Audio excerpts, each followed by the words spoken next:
네, 안녕하세요. 그날이변 대구 이혼전문변호 이재은 변호사입니다.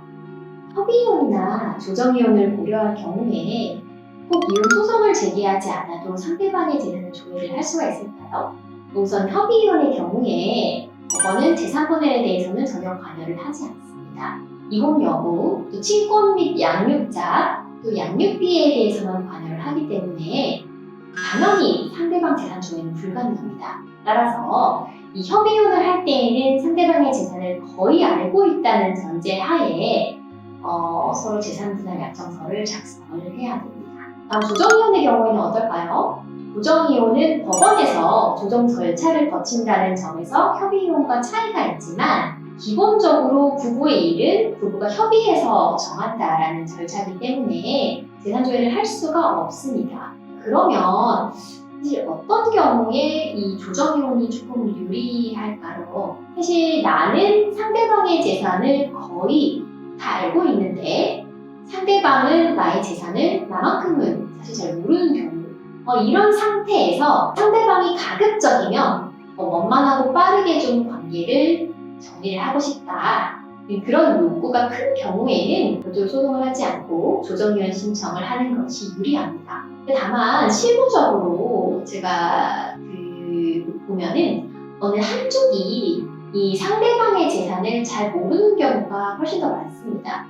예를 들어서요, 이 남편이 아내한테 월급 전부를 이제 이체를 해버리고요, 아내가 경제권을 가지고 살림을 살고 남편이 이제 용돈을 받아서 생활을 한 경우라든지요. 아니면 남편이 전적으로 일을 하면서 내가 일을 하니까 경제권은 당연히 나에게 있다라고 해서 경제권을 남편이 전적으로 행사한 경우도 마찬가지고요. 또 아니면 부부가 각자 이제 맞벌이를 하면서 생활비를 공동으로 한 통장으로 모아서 사용을 하고 나머지 돈은 알아서 각자 관리를 한 경우에 당연히 그 생활비가 아닌 나머지 부분에 대해서 상대방의 재산을 모를 수밖에 없습니다. 또 요즘 이제 주식이나 코인 열풍이 좀 있었죠. 얼마 전까지만 해도. 그래서 배우자 몰래 이런 주식이나 코인 투자를 하는 경우도 너무나 많았습니다. 그래서 상대방의 재산 상태를 거의 모르는 상태에서 나에게 불리하지 않은 이혼을 하는 가장 유일한 방법이 바로 재판상 이혼이죠. 그러니까 즉 소송밖에는 이런 경우는 답이 없다는 취지입니다. 그런데 이혼 소송을 하게 될 경우에 이 배우자의 재산은 어디까지 조회를 할 수가 있을까 좀 궁금하실 텐데요. 우선 소송을 진행을 하면서 재산명시 명령이라는 것을 신청을 하는 경우가 많습니다.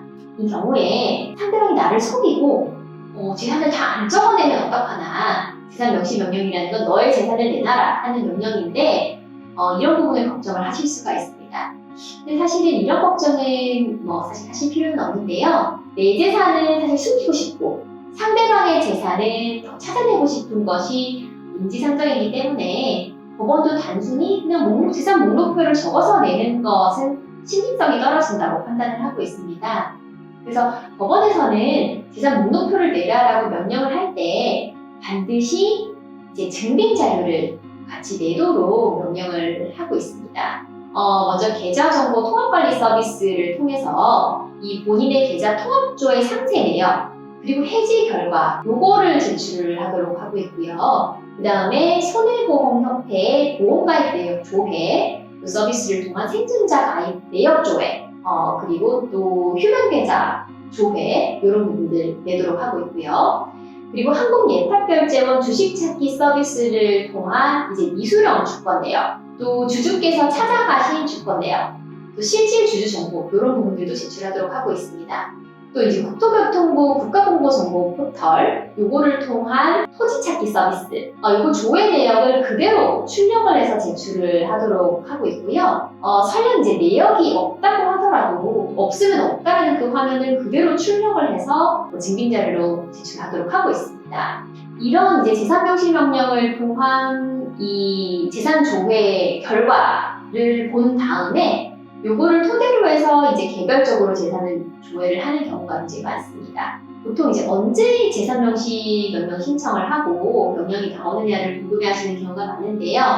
보통 재산명시 명령은 첫 재판, 우리가 소를 제기를 하고 이제 첫 번째 법정에 나가는 그 첫 재판 이후에 그 지상멸시 명령이 내려지게 됩니다. 그래서 사실 조금 더 신속하게 절차 진행을 원한다. 그리고 상대방이 사실은 그 보유하고 있는 주거래 은행, 또 보유 부동산, 뭐 보유 보험이나 이제 뭐 주식 이런 것들을 알고 있는 경우에는 먼저 개별적인 조회를 하기도 합니다.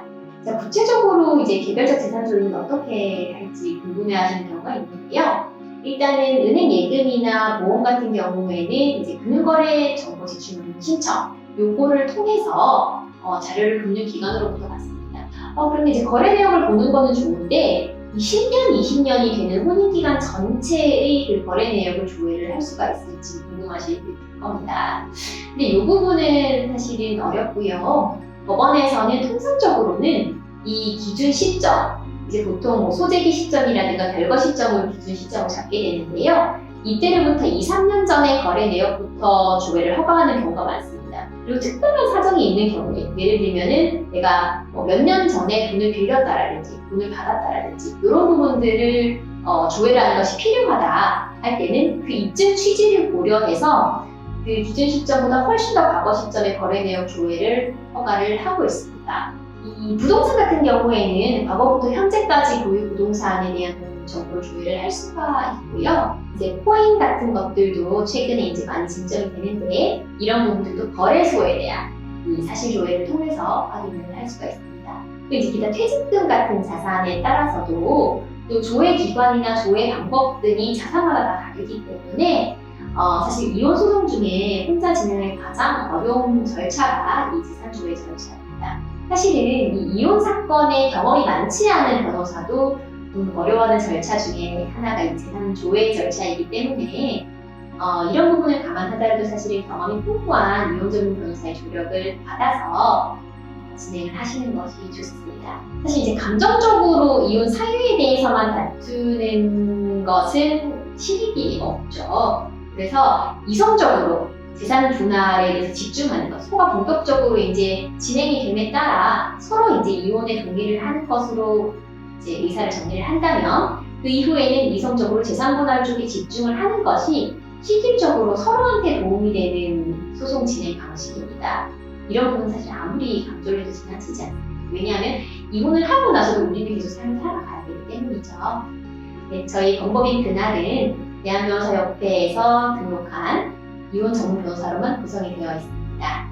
그날 이변 이지일 변호사였습니다. 감사합니다.